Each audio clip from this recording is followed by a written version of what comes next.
Fuego Cruzado, donde tarde o temprano todos somos protagonistas.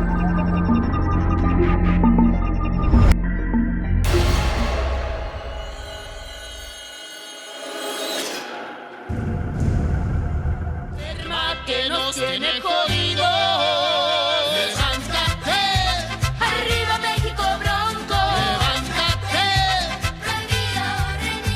Levántate, levántate. Muchísimas gracias por estar de nuevo con nosotros en este Fuego Cruzado, en donde, bueno, pues toca el turno que hablemos de un estado muy singular, del estado de Sonora. Usted sabe por todos los antecedentes que ya tiene de la historia de esta entidad, qué tan grande ha sido su importancia en la historia de México. Y bueno, pues de nueva cuenta le recuerdo que tenemos nuestro canal en YouTube, MXN Televisión, y de esta manera usted podrá disfrutar desde la comodidad de la sala de su casa o de la recámara de esta información. Mire, existen varias teorías posibles para el origen del nombre Sonora. Unas dicen que el nombre se deriva de Nuestra Señora, el nombre dado al territorio cuando Diego de Guzmán cruzó el río Yaqui el 7 de octubre, el día de Nuestra Señora del Rosario. La pronunciación del nombre pudo haber cambiado en parte porque ninguno de los idiomas indígenas de esa área tienen el sonido ñ. Otra versión dice que Álvarez Núñez Cabeza de Vaca y sus compañeros que encallaron en la Florida y caminaron a través del continente fueron forzados a cruzar lo que hoy es Sonora de norte a sur, cargando una imagen de Nuestra Señora de las Angustias en una manta. Este grupo se encontró con el pueblo ópata que no pudo pronunciar señora y decían Senora o Sonora. Este grupo, le decía yo, pues vino a nombrar ya por primera ocasión Sonora. Y una tercera versión escrita por el padre Cristóbal de Cañas allá por los años 1730 dice que el nombre viene de la palabra para un pozo natural de agua. El pozo se llamaba Sonot, que los españoles eventualmente pues modificaron a Sonora. No se conoce a ciencia cierta si alguna de estas historias es la verdadera. El primero en utilizar el nombre Sonora fue el explorador Francisco Vázquez de Coronado, que pasó por el estado allá en 1540, llamando a parte de la región el Valle de Sonora. En 1567, Francisco de Ibarra también viajó a través de la zona y mencionó los valles de Señora. Se distinguen tres culturas distintas que se desarrollaron en las áreas bajas del estado, cerca de la costa, llamadas la cultura de trincheras, la cultura de Guatabampo y la cultura de la costa central. La cultura de trincheras data de entre el año 750 y 1450 y es conocida principalmente por sitios en los valles de Altar, Magdalena y Concepción, pero su rango se extendió desde el Golfo de California hasta el norte de Sonora. La cultura se llama así por las trincheras que se encuentran en varios de los sitios arqueológicos. La cultura de Guatabampo se centra en el sur de las trincheras a lo largo de la costa, con sitios a lo largo de lagunas extintas, estuarios y valles ribereños. A diferencia de las otras dos culturas, la de la costa central permaneció como una cultura de cazadores, recolectores, pues el área carece de recursos para la agricultura. Hay poca información confiable sobre el área allá por el siglo XVI, justo después de la conquista española del Imperio Azteca. Algunos declaran que el primer asentamiento español fue fundado por Álvar Núñez Cabeza de Vaca en 1530, cerca de Huepac. Otros dicen que Francisco Vázquez de Coronado fundó una villa a orillas del río Yaqui en 1540 en su camino hacia el norte. Otros dicen que Francisco Vázquez de Coronado fundó una villa a orillas del río Yaqui en ese mismo año, en 1540, y esto fue también en su camino hacia el norte. Otros más dicen que la primera presencia española no fue sino hasta 1614 y fue hecha por misioneros tales como Pedro Méndez y Pérez de Rivas, trabajando en conjunto con los mayos. El misionero más famoso de Sonora, usted inmediatamente lo va a identificar porque, bueno, pues lo encuentra inclusive en las tiendas Oxxo. así como en gran parte de lo que hoy es el suroeste de los Estados Unidos, es el jesuita italiano Eusebio Francisco Quino, mejor conocido como el Padre Quino. Llegó a Sonora en 1687 y comenzó su trabajo en el área de la Pimería Alta de Sonora y Arizona. Fundó su primera misión en Cucurpe. Después estableció iglesias y misiones en otras villas, tales como Los Remedios, Muris, Magdalena, Cocóspera, San Ignacio, Tubutama, Caborca y otras. Además, introdujo técnicas agrarias europeas entre los indígenas de los territorios donde predicaba. Murió en 1711 en Magdalena. El periodo colonial terminó en Sonora con la Guerra de Independencia Mexicana de 1810 a 1821. Sin embargo, Sonora no estuvo directamente involucrada en la guerra. La independencia llegó en forma de decreto. Durante la intervención francesa en México, Sonora fue invadido por tropas francesas, obviamente, como parte de su esfuerzo para instalar una monarquía en México bajo el dominio de Maximiliano I.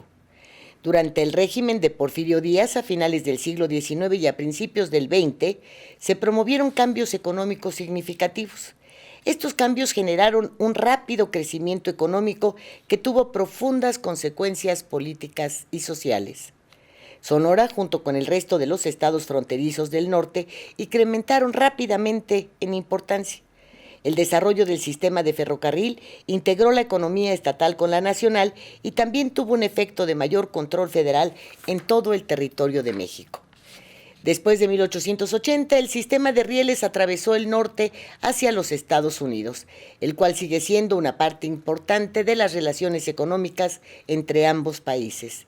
Las políticas de gobierno de Porfirio Díaz no solo causaron resentimiento entre los yaquis, sino también en el resto de Sonora y del país.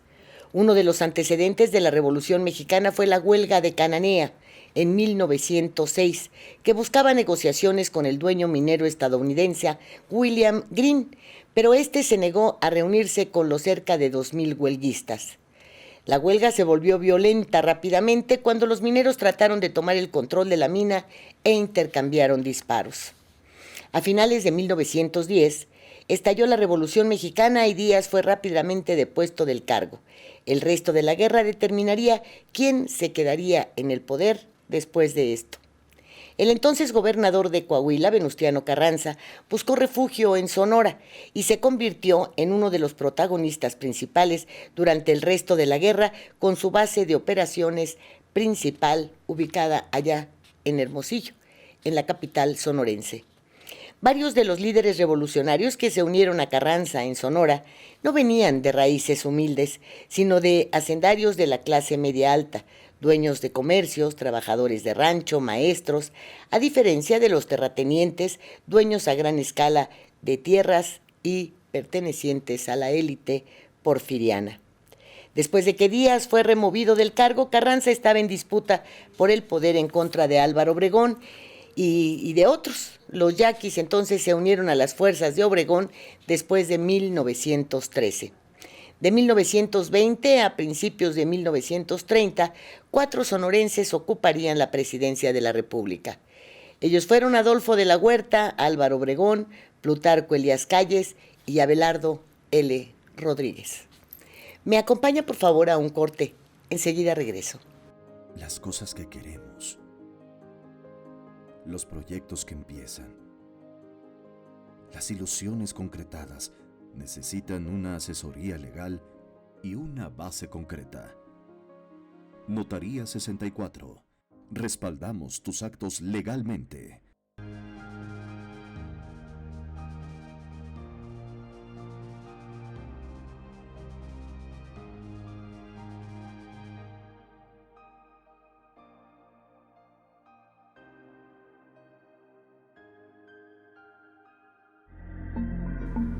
Y bien, ya de regreso y agradeciendo nuevamente el favor de su atención, le platico que Sonora ha sido el hogar de 8 pueblos indígenas, entre ellos los mayos, los yaquis y los seris. Ha sido económicamente muy importante por su agricultura, su ganadería, en especial de res, y su minería desde el periodo colonial, también como por su situación como estado fronterizo desde la invasión estadounidense en México. Después de la venta de la mesilla, Sonora perdió más de un cuarto de su territorio. Desde el siglo XX hasta el presente, la industria, el turismo y los agronegocios han dominado la economía, lo que ha atraído migración de otras partes de México. En 1930, Sonora se benefició de varias políticas nacionales enfocadas al desarrollo de ciudades en la frontera con los Estados Unidos y por la construcción de varias presas para ayudar al desarrollo de la agricultura y la demanda de agua en general. Es en 1940 cuando comenzaron reformas agrícolas importantes en el área del río Mayo, cuando se limpió el delta de vegetación natural y se convirtió en tierras de cultivo. Por la mayor parte del siglo XX, México estuvo dominado por un partido político, el Partido Revolucionario Institucional. El descontento con este sistema unipartidista se volvió generalizado en los estados del norte de México, incluyendo obviamente a Sonora. Ya en 1967, un partido competente, el Partido Acción Nacional, ganó control del gobierno de la ciudad capital de Sonora, es decir, de Hermosillo. El PAN obtuvo importantes victorias municipales en el estado allá en 1982, que el presidente Miguel de la Madrid, obviamente surgido del PRI, se vio forzado a tolerar, pero se negó a reconocerlos. El crecimiento de la fuerza del PAN en 1980, en esa década, obligó al PRI a nominar candidatos que fueran similares a los del PAN, es decir, que fueran exitosos ejecutivos de negocios, que favorecían la liberación económica por encima del estatismo tradicional del Estado mexicano que era preferido en el norte del país. El PRI ganó la contienda por la gobernatura en 1985, pero estuvo enormemente reñida, con evidentes denuncias de fraude. En 1990, las autoridades sonorenses procesaron realmente a algunos operadores del PRI que fueron capturados manipulando los resultados electorales. Esto, junto con otros eventos en el país, llevaría eventualmente al término del sistema unipartidista cuando Vicente Fox fue electo presidente en el año 2000. Desde entonces, el PAN ha tenido una fuerza importante en el norte, siendo superado por tan solo un punto porcentual en las elecciones estatales de 2003. Pero Sonora no tuvo su primer gobernador panista sino hasta el 2009, con la elección de Guillermo Padres Elías. Sonora se divide en 72 municipios. Su capital, se lo mencioné hace un momento, es Hermosillo. Y otras localidades importantes en esa entidad son Ciudad Obregón, Navojoa, Caborca, Guaymas, Guatabanco, Puerto Peñasco, Nogales, Agua Prieta, San Luis, Río Colorado, Nacosari de García y Cananea. Un lugar que es citado frecuentemente es Magdalena de Quino. ¿Y usted recuerda por qué? Bueno, pues porque ahí nació Luis Donaldo Colosio. Bien, acompáñeme al corte, que enseguida vuelvo. Las cosas que queremos, los proyectos que empiezan, las ilusiones concretadas necesitan una asesoría legal y una base concreta. Notaría 64. Respaldamos tus actos legalmente.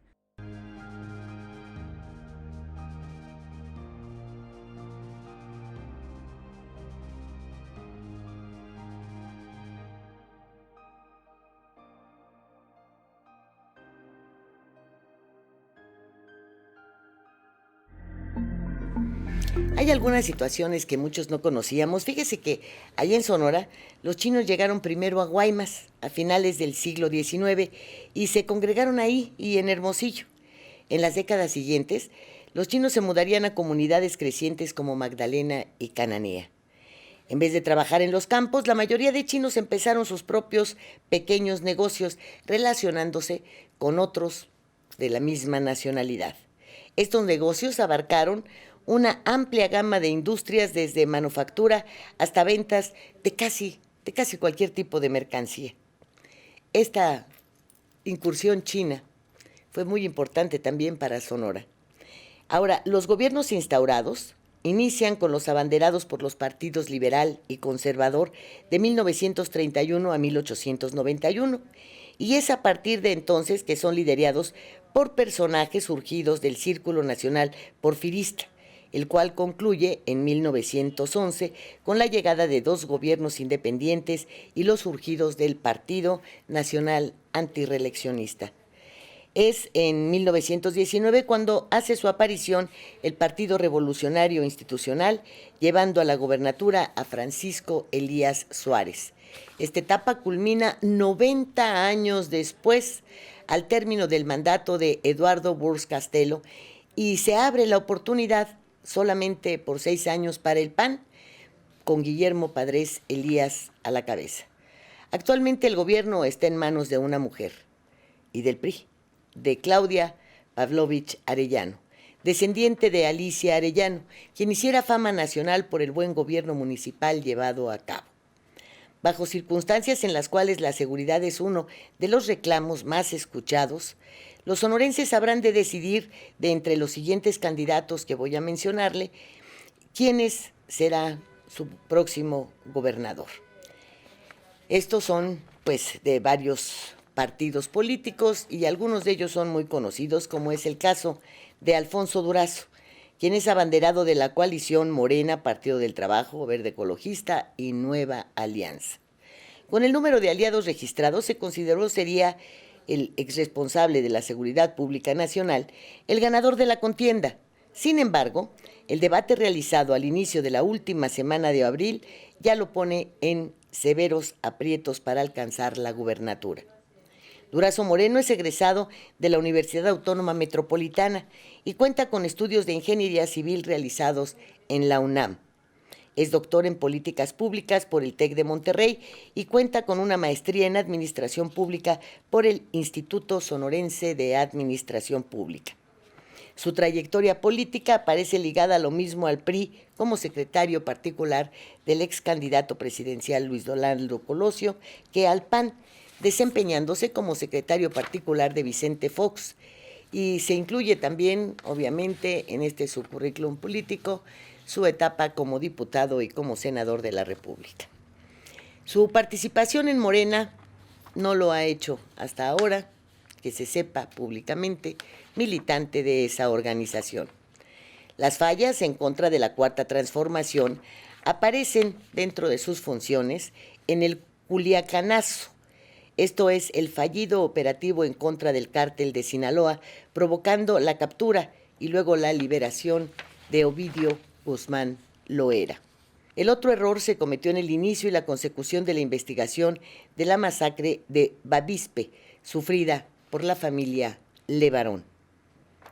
Está también, dentro de los candidatos, Ricardo Robinson Burns Castelo.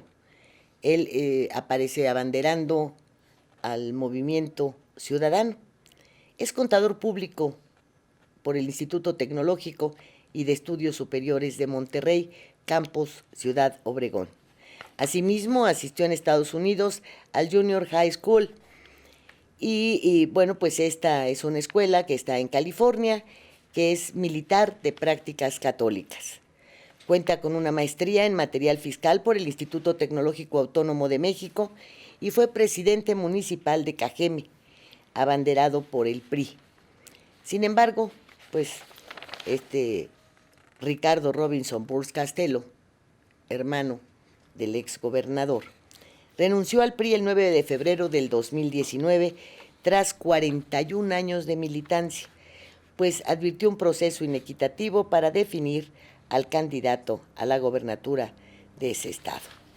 Ricardo Burns es hijo de Mario Javier Robinson Burns Almada, uno de los empresarios fundadores de Bachoco y Megacable, quien también se desempeñó, le decía yo, como presidente municipal de Cajeme, pero también fue diputado federal en las elecciones de 1969, en el periodo 70-73. Nos encontramos con el candidato de la coalición Va por Sonora, conformada por PRI, PAN y PRD, Ernesto Gándara.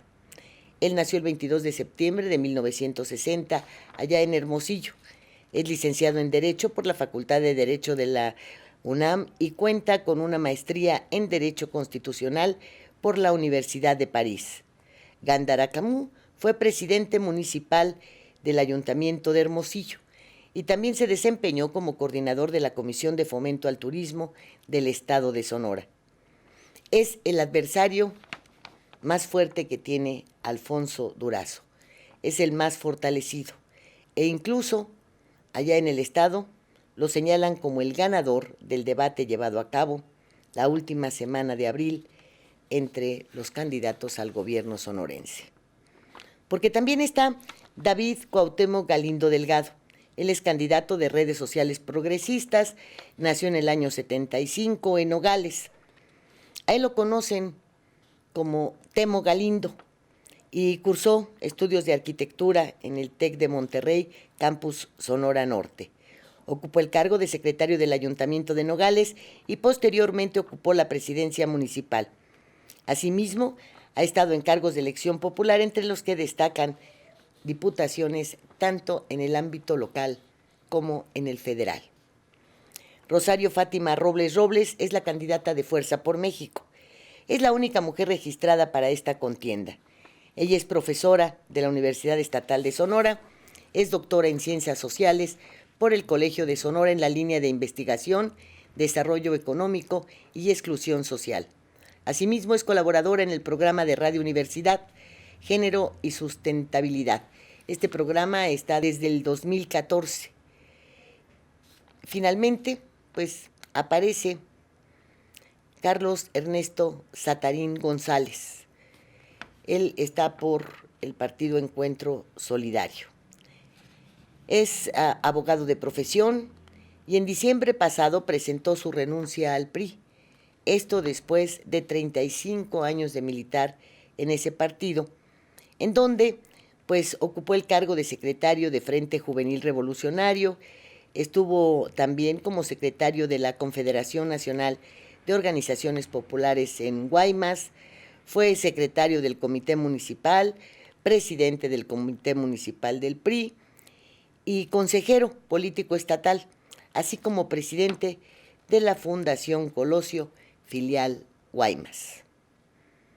Estos son los candidatos al gobierno de Sonora y como puede apreciarse en el pasado de todos ellos, ¿verdad?, de todos los que quieren gobernar allá por los 3 nuevos partidos y abanderados también en coalición por el PAN, por el PRD, inclusive el de Morena, Nueva Alianza, Verde, todos ellos han surgido de las filas priistas. Estos candidatos a gobernar Sonora tienen como distintivo esta formación dentro del revolucionario institucional. Y bueno, le decía yo que incluye al abanderado morenista, quien celebró tener el triunfo en la mano. Hoy se sabe que esta celebración, este festín, ya concluyó, porque pues ha saltado a la vista de los sonorenses, según reportan medios de información de la localidad, que el abanderado de Morena tiene un gran desconocimiento sobre los temas más profundos y añejos que afectan tanto a la entidad como obviamente a quienes la habitan. En fin, va corriendo el tiempo electoral. Ya Sonora, en Sonora, decidirá. Gracias, hasta la próxima.